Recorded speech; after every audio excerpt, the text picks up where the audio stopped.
Sparring's probably the most exciting thing about Muay Thai. It is when you get to apply all this ninja shit in real life. That's when you get to actually practice your technique. There's so many different scenarios in sparring.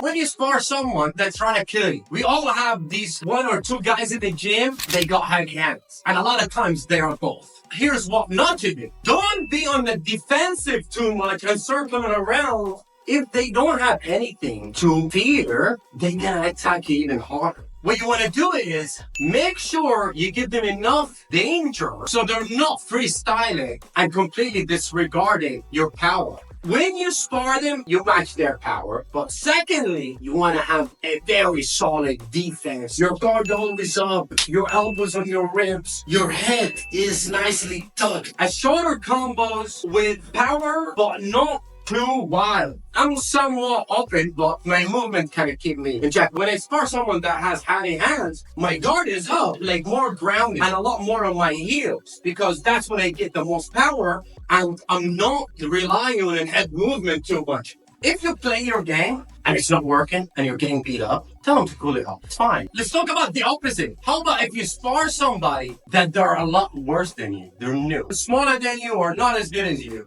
What do? Do you walk in there and try to prove something and beat them up? When you do this, you're being a... There's nothing you're going to learn from beating someone up. What you want to do when you spar someone lower than you, I'm like, listen, I'm not going to be on the offensive. I want you to be offensive. I'm going to work my defense. Okay? And I want you to let your hands go. And I take out my hand, I want them to get used to hitting.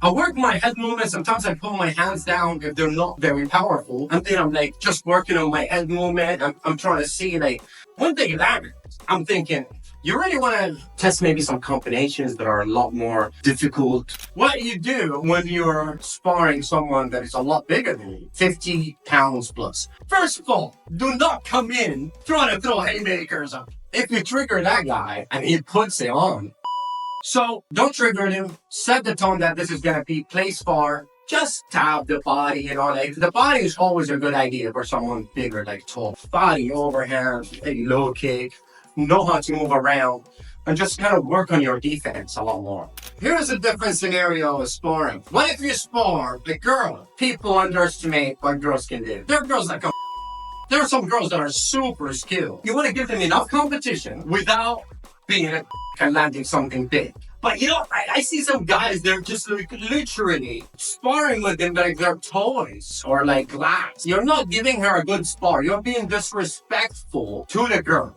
She's here to spar. So give her a good spar. But don't hurt her and don't go too light. Because she's now basically treated like an infant. They're like a child. It's not cool. You have to give her enough challenge without hurting her. That is kind of rule of thumb. What if she is really good and she's going hard and trying to fucking kill you? Then it's on. There are some girls that are fighters and they're very powerful and they're very dangerous. So you gotta just go. Now there are different styles of sparring. I talked about sparring different people, but there are different styles of sparring. There is light sparring, which is basically you're not really hitting each other much. It's just like tap, tap, tap, right? And it's like a warm-up sparring almost. There is sharpshooting. Well, let's start with sharp. Sharpshooting is you're not connecting folks. Boom, boom, boom. Then you let them do their thing, and then you shoot, they shoot. Then there's technical sparring. Technical sparring is, I would say, 50-60% power, but you have to be very technical. And then there's hard spar. Hard spar is a fight. No one cares if you're technical or not. You're trying to kill each other. This is a great way to prepare for a fight. When you spar with somebody, you can set the tone. Hey, I won't just light spar. One technical spar today. Today I'm doing heavy sparring. Before you start your spar, set the tone, let them know, and check in with them. In my opinion, sometimes I check in with someone. Hey, how was that? In 20 seconds, 30 seconds in, hey, all good? You good? Yeah, cool. Boom. Now we're back.